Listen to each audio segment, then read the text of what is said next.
mitologia para quê, afinal de contas? Bom, esse assunto é muito especial para mim, acho que vocês já podem perceber, né? E eu achei importante fazer um vídeo contando a importância da mitologia na nossa vida, para que ela serve, porque é um pouco óbvio talvez, mas nem tanto assim muitas vezes. Eu acho que eu podia começar a partir de uma definição do Jung a respeito do mito. Ele diz que o mito é o elo entre o consciente e o inconsciente. Eu acho isso lindo porque é de uma síntese absolutamente profunda sobre o significado dessas histórias.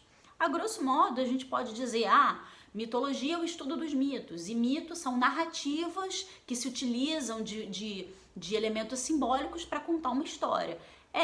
Essa é uma definição fria, mas o que isso significa?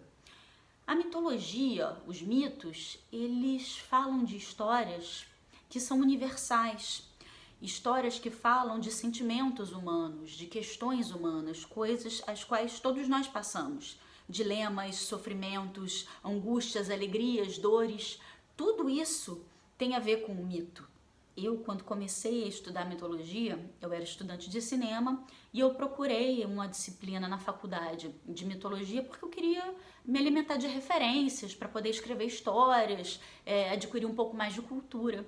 Só que quando eu comecei a estudar, e na ocasião ali eu aprendi sobre mitologia grega e por isso depois eu fui me especializando no assunto, foi como se tivesse aberto um portal na minha cabeça, porque de uma hora para outra, a partir dessas narrativas simbólicas, eu comecei a entender o mundo à minha volta, eu comecei a me entender, eu comecei a entender melhor sobre a história do meu povo, sobre política, sobre a minha vida, porque o mito, ele se utiliza de uma linguagem que ela não fala a nossa razão, ela fala ao nosso inconsciente, ela toca diretamente no nosso coração.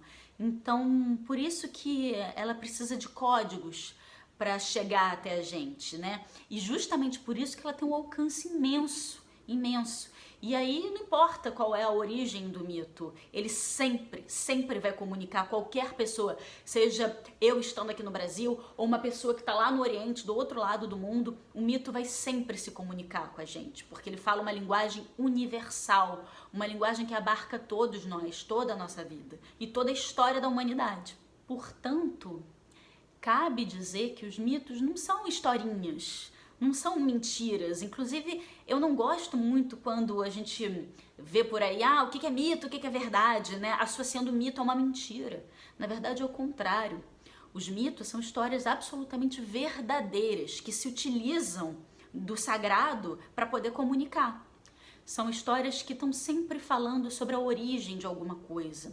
São histórias que se passam num tempo primordial, algo que está fora. E esse fora, né, do tempo e espaço comum é justamente para que qualquer um consiga se ambientar, qualquer um seja capaz de acessar esse lugar. Foi através dos mitos, estudando mitologia, que eu consegui compreender um pouco melhor por que a humanidade chegou até onde a gente chegou, nesse lugar que a gente chegou, por que a gente é tão racista, por que a gente é tão machista, por que a gente é tão violento, por que o dinheiro manda tanto na gente. Mas tem uma coisa muito legal do mito.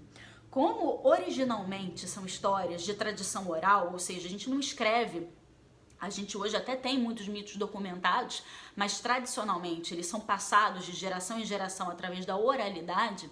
Isso permite ao mito, olha que bonito, que ele seja constantemente atualizado, constantemente repensado e readequado à nossa realidade, aquilo que a gente precisa naquele momento. Por isso que ele é fluido, por isso que ele não é estático, ele não é fixo, ele não é rígido numa ideia só. Eles falam muito profundamente dentro da gente e é muito importante a gente prestar atenção na mensagem que eles carregam.